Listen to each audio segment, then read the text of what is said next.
this course we're going to be doing inside of Code Sandbox. So I put a box in here. You can click and say Edit on Code Sandbox.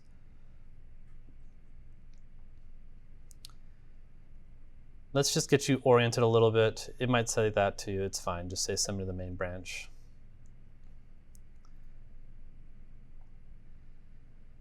As you may notice, this looks a lot like Visual Studio Code. That's because it is very similar to Visual Studio Code because it's embedding VS Code in the browser. What you'll see here is you'll see we have this project that is a GitHub repo. You can see here it's bt:/algorithms exercises. So if you find any mistakes, feel free to open a PR there. And we have these source documents. This is going to be helpful for us when we're doing sorts and trees. They're kind of like little visualizer helpers. But for the most part, you can ignore the source directory.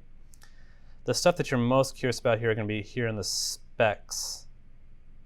These are going to be unit tests that you and I are going to make pass together. So if we look at the first one here, which is going to be bubble sort, right there, you can see I have bubble sort.test.js. If I click on that one, I have a little exercise here. It's got a little unit test here that we're going to make pass, and then the code goes here inside of bubble sort. So that's what you and I are going to be doing all day today, is just writing code that hopefully makes these unit tests pass. Now, there's also here the bubble sort solution. So if I clicked on this, it would show me the actual solution to whatever I was looking for. This isn't a test. No one's grading you on this. If it's helpful for you, feel free to go ahead and peek over in the solution anytime that you need to. Like, I'm not up here judging you for looking at the solution. Our number one shared goal together is you for just to learn what about these algorithms, right?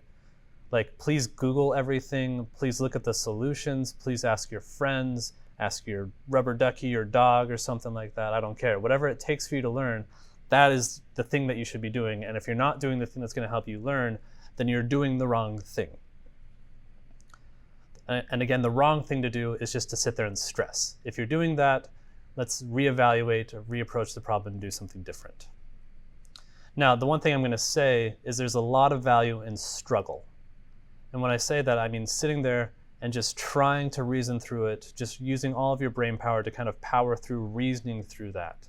And it's hard and it's exhausting and it may not be what you want to do, but that moment of struggle is really where I think you can learn a lot. So I'm just going to invite you to embrace the struggle a little bit, but don't embrace it so much that you get stressed out or too stressed out. It's a little stressful and we kind of have to deal with that. But you know yourself better than anyone else. Just listen to yourself and follow your dreams. This is really what I want to say. Anyway, let's go ahead and get started.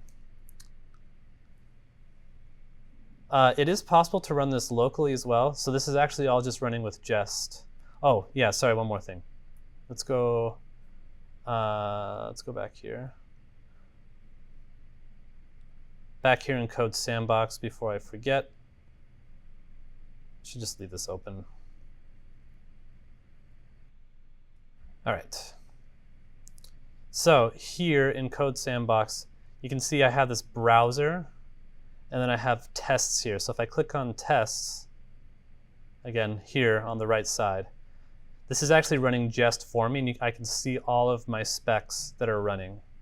When I say a spec, I just mean a test file.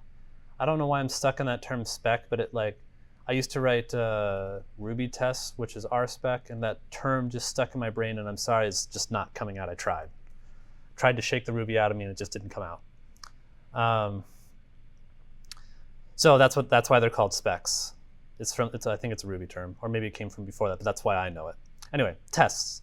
So this will show you all the tests here. So this is where you can actually see where the tests are passing and where they're failing, and why they're failing and things like that.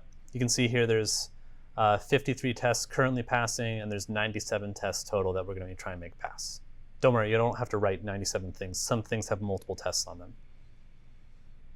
And then the last thing here is down here in console. This is actually like the console. So if you want to do like a console log here, it will show up here in the dev tools. Let's see. Yeah, so it'll show up here in the dev tools as well. You can see here this is actually logging out from the code here. But this gets pretty noisy because Code Sandbox puts a lot of stuff in here. So I would say just use this one down here where it says console down here. If you're looking at this and say like, where are all these numbers coming from? There's actually a maze pathfinding lesson that we're going to do, and it actually has like a little helper logger tool, and that's where that's coming from. And we'll comment that out in just a second so that we can ignore it a little bit.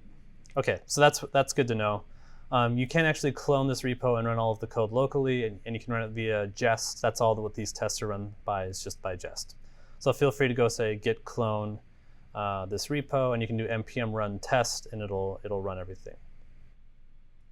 Last thing here, on all of the tests, so you can hear it says test.skip. That means it's not going to try and run this unit test. I do this so that just so like it's not, you can see here, as soon as I do this, it's going to say, hey, bubble sort is failing. Let's get rid of that for a second. That's because this test now it's trying to run a test on bubble sort. It's not working. So I would just say take this test by test and do it that way. Oh, one more thing here. I would go ahead and just fork this repo to your own repo. That's going to help you as well, because then you can save your work. And if you don't have a Code Sandbox account, probably makes sense to sign up for that as well.